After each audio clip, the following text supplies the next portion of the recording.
This is your reality check.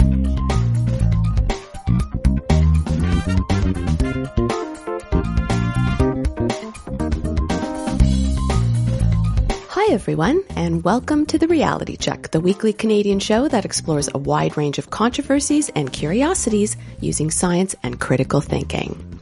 It's September 1st, 2018, and I'm Cristina Roach. And with me today is producer Pat. Hi, Checkers. As you may have guessed, Checkers, this isn't your usual TRC fare. Now, with Darren off in Europe and Adam moving into a new home, the show must still go on. So I'm excited to take over the reins to bring you a special Mashup episode on something we often take for granted every day: water. Now let's kick things off with a segment Darren did on episode 467. Now, Pat, Darren asks us something up front that I'd always wondered about myself. Is it better to boil hot water or cold water? And he gets into the why, but I'd always grown up thinking, yeah, you should boil from cold water. I think even a lot of recipes call to start with fresh cold water, or even the quote-unquote perfect cup of coffee calls for fresh cold water. Well, let's see what Darren has to say. Quick question for the panelists. Do you use hot water or cold water when you're boiling water? And have you heard you should use one or the other? I always use cold water. There must be a reason, and my girlfriend tells me I should just use hot water. So maybe she's right. We'll see. Cristina? I use cold water as well, and I don't really know why. I just feel I learned at some point that was the right thing to do to boil water, was to start with cold water. So cold water for me too, and I have no explanation as for why. Interesting. So we all pretty much think we should use cold water, and none of us really know why. Such is the nature of most beliefs people have, including a skeptical show. It seems there are two main reasons people talk about hot versus cold water. One is health quality, and the other is speed of boiling. Oh. Let's look at health quality first and try to answer whether hot water is bad for you. Seems Chad Skelton at the Vancouver Sun had the same question years ago and did some digging. After not finding enough rigor in the online discussion, he asked Metro Vancouver, which provides water to most of the 2 million residents in the Vancouver region. Bob Jones, their water quality expert, said, quote, "Generally, I would say it's better to use cold water and heat it up because the cold water is fresher from the supply. Hot water can reside for extended periods either in a hot water tank or in the hot water recirculation system in the case of an apartment building or condominium. Since, Metro Vancouver, water is soft, it leaches metals, copper is mainly at play here, from plumbing systems, and this is especially relevant in buildings with recirculating loops. Metro's water treatment program includes pH and alkalinity adjustment aimed at reducing the level of copper leaching. Also, we've heard anecdotally that some buildings may actually treat their hot water to reduce the leaching. I'm not aware of any instances where chemical contamination has occurred from the water sitting in the hot water system, but since water does contain a small amount of sediment, it has been known to accumulate in hot water tanks, and most tank manufacturers recommend periodic flushing of the sediment from the tank by opening the valve at the bottom. It's likely that not many homeowners follow that advice." I can't say I've ever done it. Right. So this seems to indicate it's better to use cold water. Another reason is lead. Quoting and paraphrasing the New York Times, also these notes are available at trcpodcast.com, "Although lead is rarely found in source water, it can enter into water through corroded plumbing. And this is worse because hot water dissolves contaminants more quickly than cold water." Yeah. The Environmental Protection Agency, the EPA, says that older homes are more likely to have lead pipes and fixtures, but that even newer plumbing advertising as lead-free can still contain as much as 8% lead. This is concerning because lead can damage the brain and nervous system, especially in young children. To offer further support, I looked at the CDC, and that aligns with the EPA. Quote, "In all situations, drink or cook only with water that comes out of the tap cold. Water that comes out of the tap warm or hot can contain much higher levels of lead. Boiling this water will not reduce the amount of lead in your water." End quote. Yeah. In fact, it could increase because there would be less water as some water which becomes vapor is boiled off. Ratio changes. Actually, I covered this on a different show. That seems pretty clear. Don't use warm water for health reasons. Now, what about speed? Does cold water or hot water boil faster? You probably won't be surprised to hear me tell you that cold water does not boil faster than warm water. I liked how the FitDay website sourced that to the University of Illinois Physics Department Q&A just to be safe. Okay. Warmer water boils faster. Just to be thorough, though, I'll also cite Scientific American, who asked Takamasa Takahashi, a physicist, and he said, quote, "Cold water does not boil faster than hot water. The rate of heating of a liquid depends on the magnitude of the temperature difference between the liquid and its surroundings," and the flame on the stove, for instance. As a result, cold water will be absorbing heat faster while it is still cold. Once it gets up to the temperature of hot water, the heating rate slows down, and from there it takes just as long to bring it to a boil as the water that was hot to begin with. Because it takes cold water some time to reach the temperature of hot water, cold water clearly takes longer to boil than hot water does, for those who needed that explanation. So maybe that's like the seed of where people get that idea. The rate of change is faster when it's colder, but it still kind of catches up and then goes at the same speed. Yes, overall taking longer. Well, now that seems to wrap everything up. But wait, there is a third claim I stumbled upon, that hot water freezes faster than cold water. Yeah, I've heard that too. How could this be? One explanation is that hot water evaporates much more quickly than cold water, so there'd be less of it, and then this smaller amount would freeze more quickly. That seems to make some sense. Just put less in your ice cube tray. Well, there you go. Come on. The New York Times, and a different short article that I mentioned from the one above, says, quote, that phenomenon was described as far back as 350 BC by Aristotle. The phenomenon is now known as the Mpemba effect, named after Erasto B. Mpemba, a student who noticed it in 1963 while using boiled milk to make ice cream and reintroduced the concept to the scientific literature.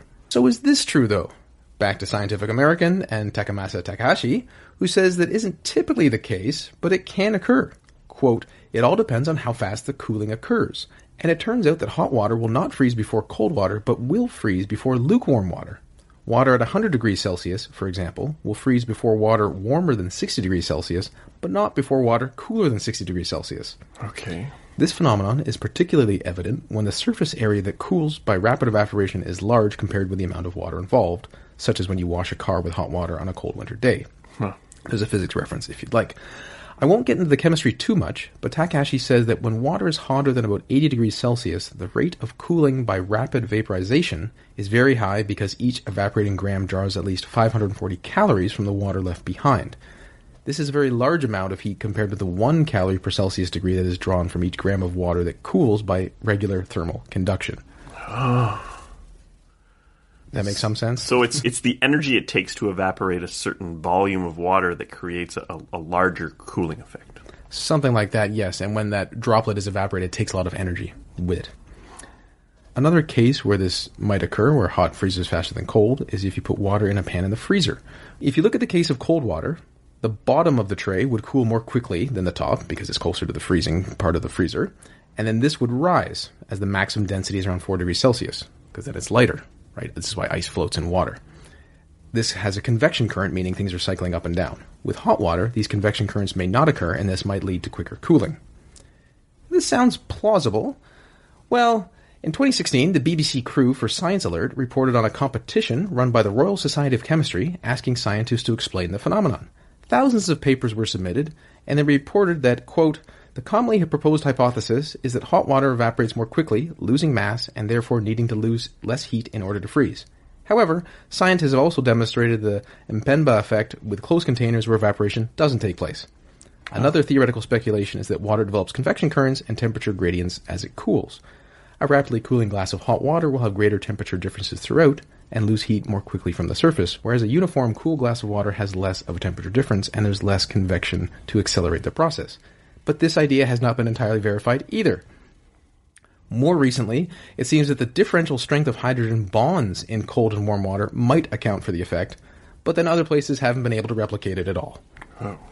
So to summarize, drink cold water, use cold water to boil, even though it'll take longer, and hot water might, under some conditions, freeze faster than cold water. But by that same logic, putting hot water in your ice cube tray could expose you to lead and other contaminants, which is generally not a great idea. Oh, no, you boil it first. I'm just kidding. Well, you just said the boiling doesn't work.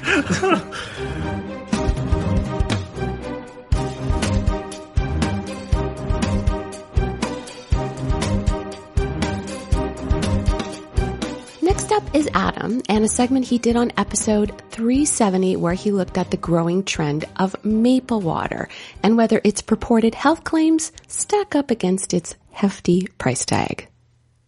So maple water is just sap from a maple tree. When you make maple syrup, you start with sap.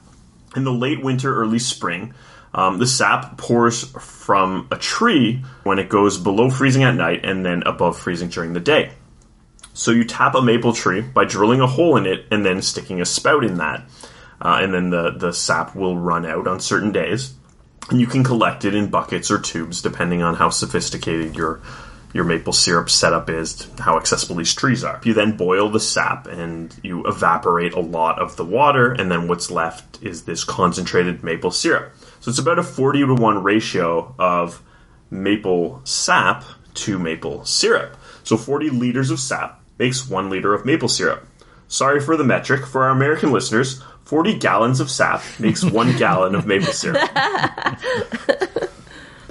So you can put a bunch of work into evaporating a bunch of water and distilling your sap into concentrated and costly maple syrup, or you can just not do any of that and have maple water. Well, there's still a bit more in there. You purify it, but that's basically what it is. It's just sap. And this stuff is being sold by many companies as maple water. Here are a few buzzwords that I saw on the Siva website, which sells some 100% pure organic maple water.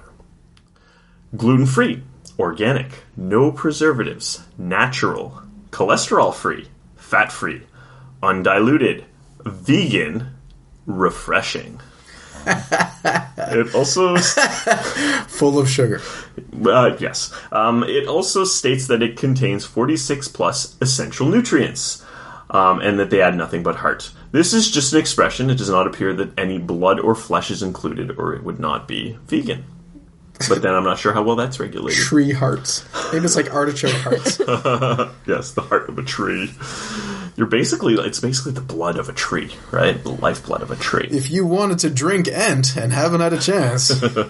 So basically they chill the sap and then they sterilize it by heating it but not evaporating it like you would to make sap. And then they package it and they make a bunch of money. The Oviva website claims that way before Europeans came to North America, First Nation tribes were collecting and drinking maple water for its fortifying properties.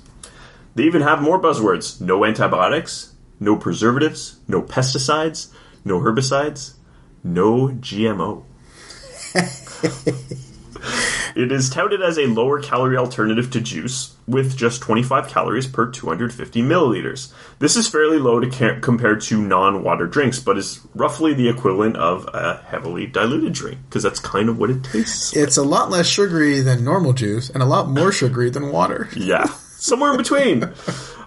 It includes minerals, electrolytes, amino acids, and organic acids, protein, phytohormones, and they claim therefore immunity, and polyphenols, antioxidants. So, what's the problem? Why am I getting down on this drink? Why am I being so stubborn about this?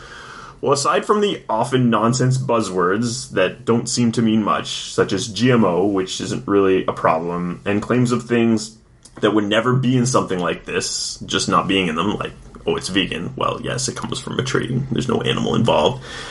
It's really just unrefined maple syrup. That's really all it's all about. So any health benefits you get from maple water, you would get 40 times greater drinking an equivalent amount of maple syrup.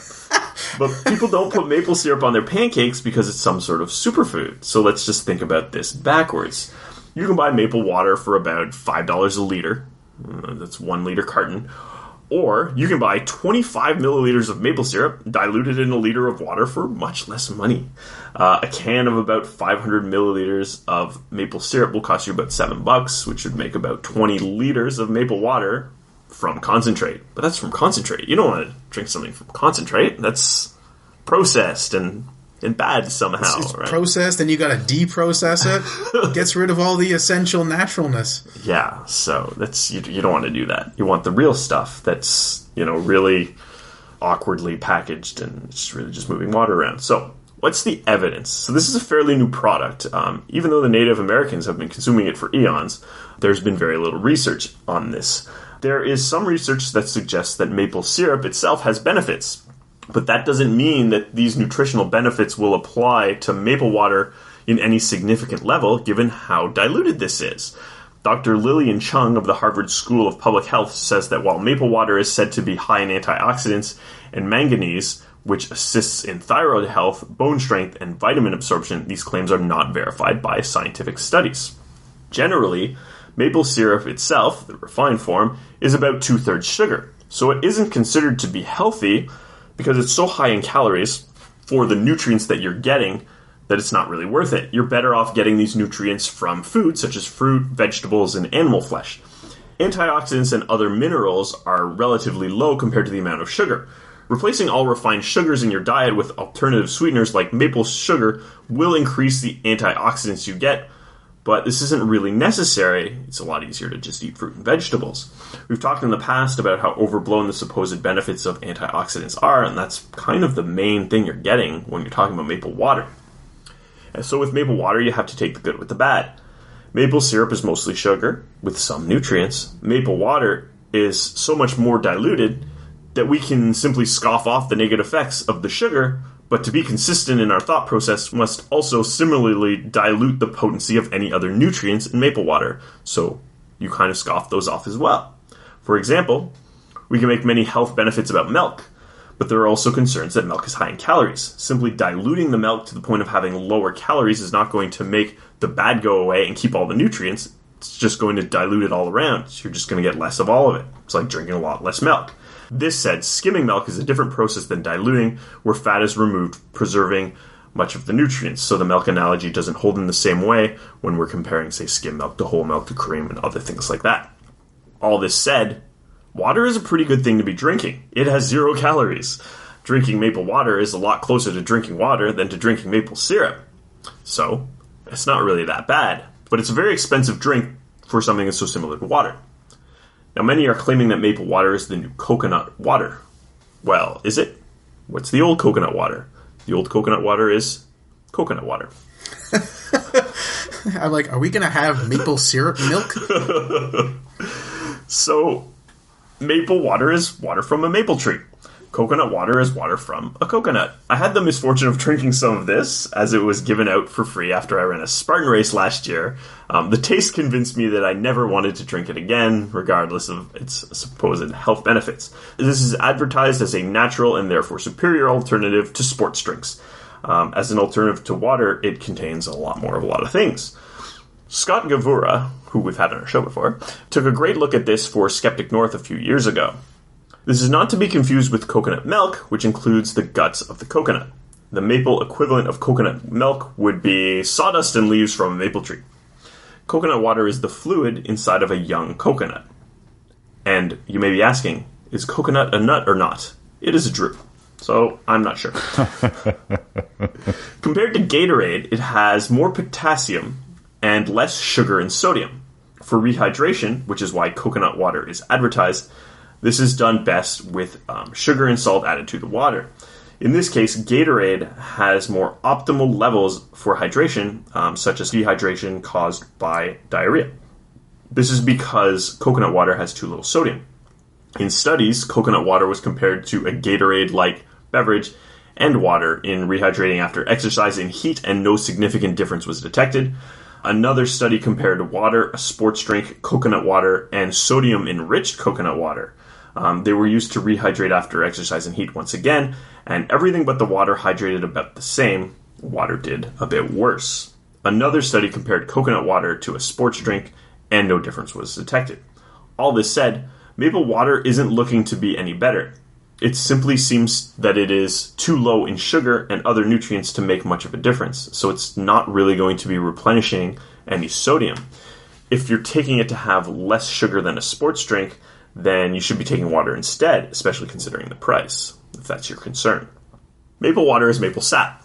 Maple syrup is concentrated maple sap. There's nothing bad about drinking maple water, aside from a little sugar, but there's nothing great about it either, aside from a few nutrients. It's so diluted that it isn't a terribly significant source of anything.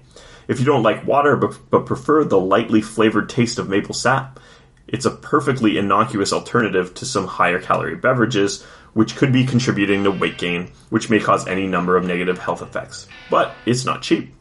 It's not better because it's natural, and all other buzzwords associated with it vary from meaningless to deceptive.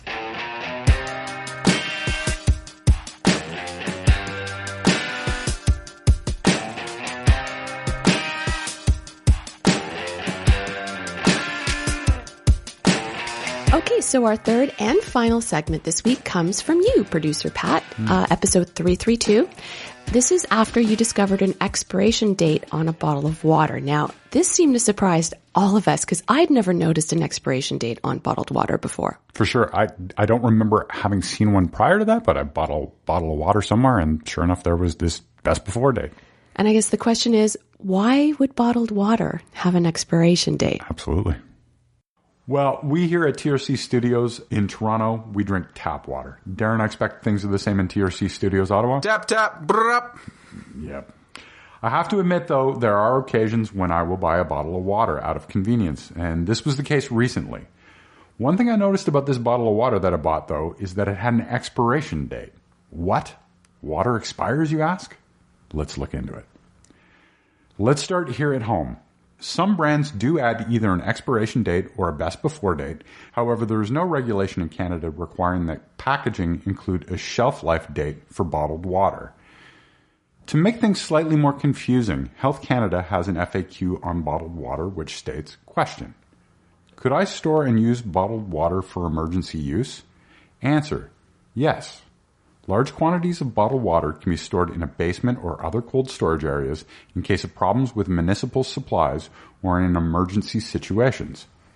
The area should be a clean environment, away from cleaning or chemical products, and out of direct sunlight. Although manufacturers tend to give bottled water a 2-year shelf life, Health Canada suggests that you replace water stored for emergency use after 1 year. Okay, so here in Canada, you don't need to put an expiration date on your bottled water. If you do, 2 years seems to be common, but Health Canada suggests replacing it after 1 year. Well, let's see if our neighbors to the south have anything to say about this. The Centre for Disease Control, or CDC, have this to say about emergency supplies of bottled water. Quote, observe the expiration date for store-bought water. Notice they say store-bought water. If you bottle your own emergency water, the CDC and the Red Cross advise that you should replace the water every 6 months. Okay, so what about the Food and Drug Administration? The FDA says bottled water is considered to have an indefinite safety shelf life if it is produced in accordance with CGMP, that's Current Good Manufacturing Practices, and quality standard regulations, and is stored in an unopened, properly sealed container. Therefore, the FDA does not require an expiry date for bottled water. However, long-term storage of bottled water may result in aesthetic defects, such as the water having a, quote, off odor or taste.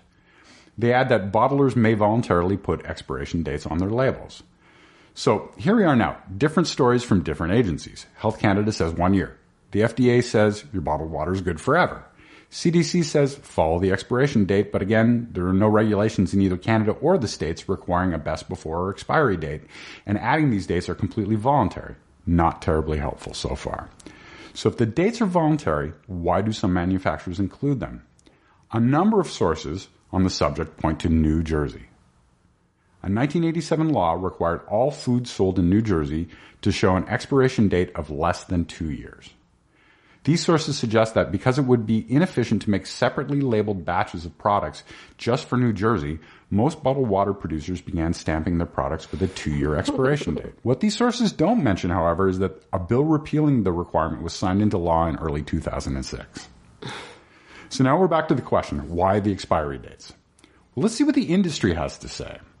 In a 2004 Wall Street Journal article, Jane Lasgin, a spokesperson for Nestle Waters North America, Inc., that bottles brands including Poland Spring and Ice Mountain and imports European waters such as Perrier and Vittel, say, there's no real rationale. She adds that the practice, quote, is not health-based. And this from the Q&A on Dasani's site. Dasani is bottled by Coca-Cola, by the way. Question, what is the shelf life of Dasani? Answer, Dasani will hold its crisp, refreshing taste for up to 12 months. After that, it's best to recycle the old one and start with a new bottle. And this from the Q&As on Aquafina's site. Aquafina is bottled by Pepsi. Does water expire? What does the date on your bottle mean?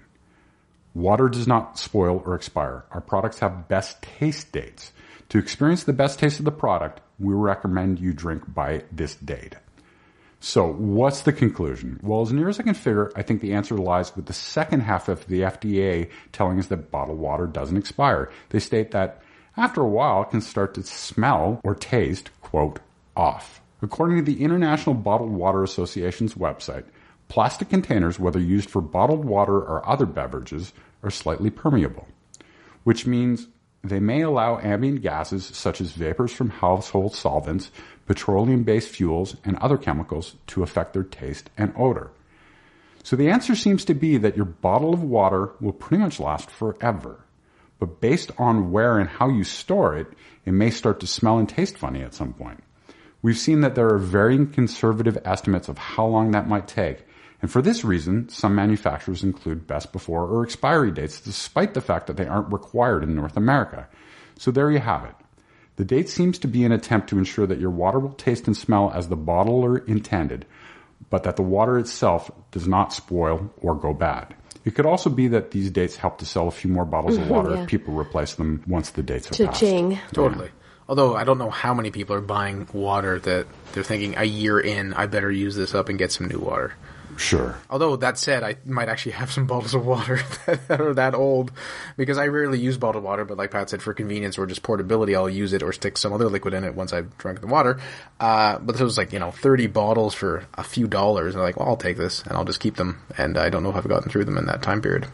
Right. I think after 9/11, this became more and more of a point because people were thinking about emergency preparedness. Yeah. So you have people buying cases of water and sticking in their basement in case of an earthquake or some sort of emergency. Oh, totally. Right? Of course, in that state, chances are the water that's quote-unquote expired is going to be pretty good compared to nothing.